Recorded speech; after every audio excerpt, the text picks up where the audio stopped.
Jeffrey, and I will be your co-host. Today's podcast is about mourning customs and practices.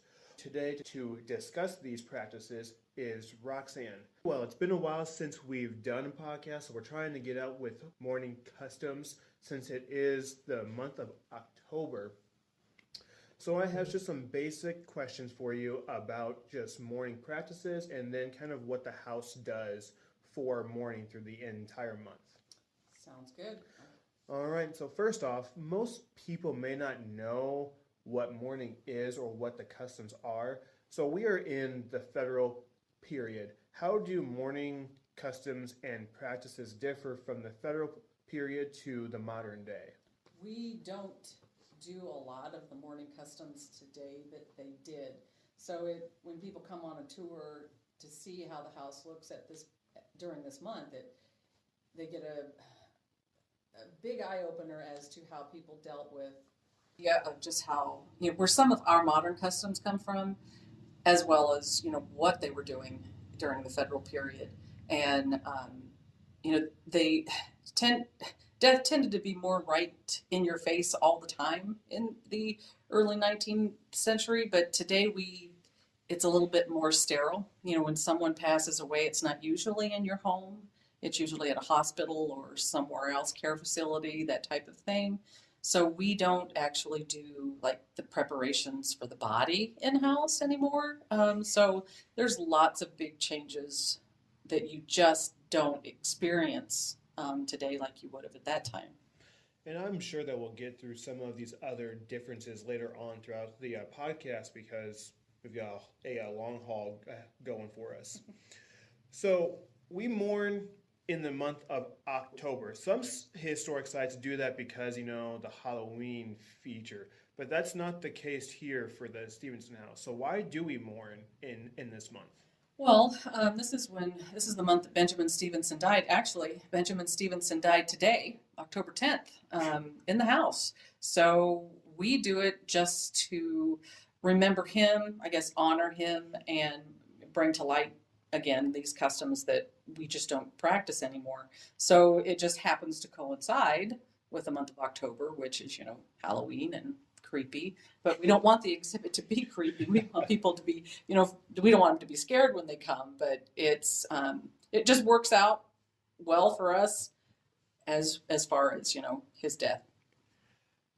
Stephenson died on this day. Do we know how Colonel Stephenson died?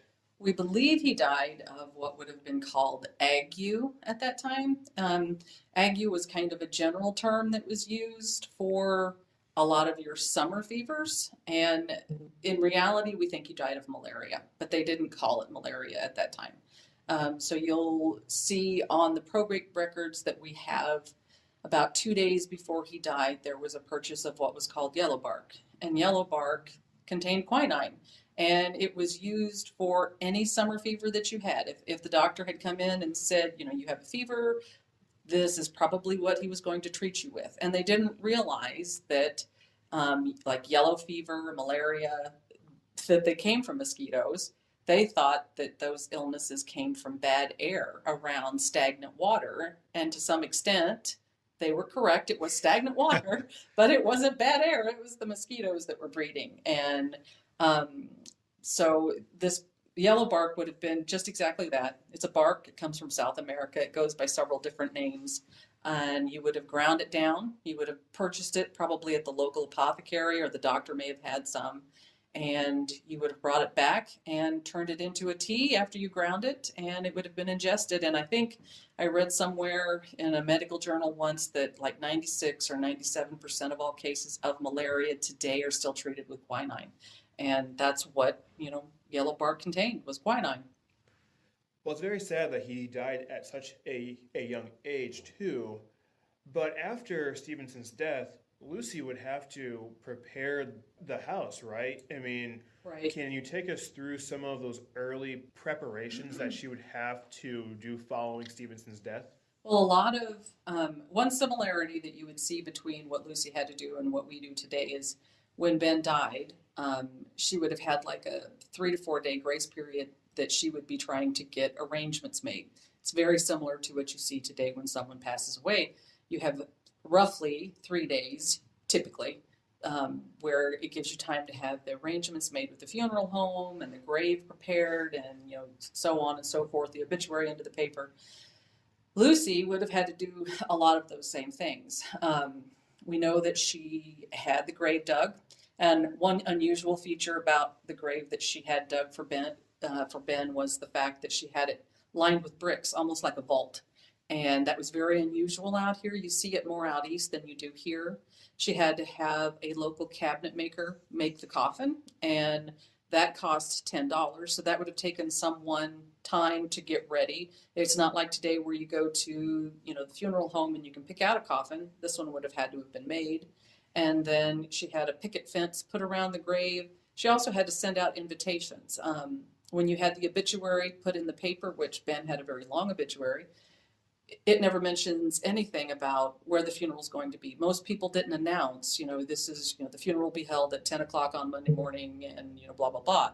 So most of us today will go to a funeral when we see that, and if it's a friend, but in the 1820s or the early 19th century, you had to be invited. Now you could come and pay your respects before the funeral, but to actually come to attend the funeral, you received an invitation for that. So one of her jobs, which I can't even imagine being in mourning for my husband and having to sit down and think about, okay, who do I want to invite to this and who needs to come, and just having the capacity at that point to be able to do that. So that's some of the things that she would have had to have dealt with. They would have also been preparing the body in house. You didn't have, a funeral home or an undertaker. It was all done right here. You had some good points. I want to kind of maybe get a little bit deeper into some of these subjects that you mentioned. When Lucy's sending out an invitation, now if I'm a family friend, how will I know that someone died with that invitation that came through the mail? Well, it would have been sealed with black wax. That would have been one indication, not the only one. But then in the black wax, you generally stamped what would have been a funerary image. In our case, our invitations have a skull and crossbones on it. That sounds really morbid to most of us today, but it was an acceptable image. I mean, earlier in the 1700s, some of the images you see on tombstones, they're pretty morbid. I mean, they're kind of scary, but you would have stamped it, the wax, and sealed it with this, you could have used a skull and crossbones like we do, a heart, a cherub, you'll see doves, and believe it or not, you'll see roosters. That's another funerary image. So when you got that letter in the mail and it showed you that black wax on the back with that funerary image, you knew immediately this did not contain good news. Now and I often talk about this on tours, I have my great-great-great-grandmother's letter that was sent to her telling her that her brother had died. And at that point in the late 1800s, the stationery was lined with black, and even the envelope would have been black. So you got that, you knew before you ever opened it that it was announcing the death of someone. It's definitely very different than what we deal with now, where we either don't know that someone died and we have to see it through the local newspaper, or we just get, a phone call or a text message from our family. So having that extra step really takes on extra preparation for the family, and especially Lucy. So you mentioned that she had the grave lined with brick, which is very fancy for that time frame. Did he have a different type of coffin than what we would typically see during those time periods? His coffin was a little different in the fact that it was a ridged top coffin. The coffin that you see on display in the parlor that we have now is actually a flat top coffin. It's kind of funny because the carpenter who made it for us, we asked him if he would do a ridge top, and I think he almost quit because it was a skill. It was really more of a difficult design. But the ridges or the sides of the coffin lid kind of come up at an angle, and they all kind of meet and create this little flat ridge that runs along the top of the lid of the coffin. So, that would have been a little bit extra, and that would have been done for him. And, we'd like to have a ridgetop coffin, but at this point we just, we have taken what our carpenter was willing to make for us. And it's a definitely skilled work, and the labor costs would have been higher than what most families could Right. probably afford, especially during the Stephenson time. I mean, even now, coffins are pretty expensive, so I can't imagine having a skilled person make it for Lucy. One thing, we can compare it to is the windows in the house cost a total of $2 each window, and his coffin cost $10.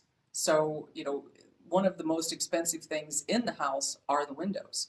And so to think about, you've got a $2 window that took, quite a bit of time to make, and here's this coffin that costs 10.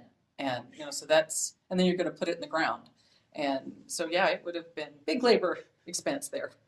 The whole family would have had some type of preparation going on. Lucy obviously would have the most likely, but what would the servants here or the children be doing to prepare for the wake and the funeral?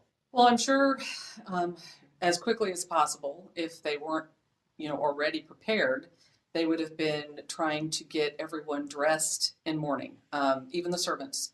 And, the Stephensons owned slaves, as we call them in Illinois, indentured servants, since slavery was supposedly illegal, but it was alive and well. But, Lucy would have been trying to outfit everyone. But most people, like us today, probably had something in their closet or in their dresser that would work until they could get something made. And I would suspect that one of, the children or the young ladies who lived here, her daughters, or one of the slaves would have been going through and checking everything and making sure everything was mended. Did it need to be re-dyed into black colors, or sewing?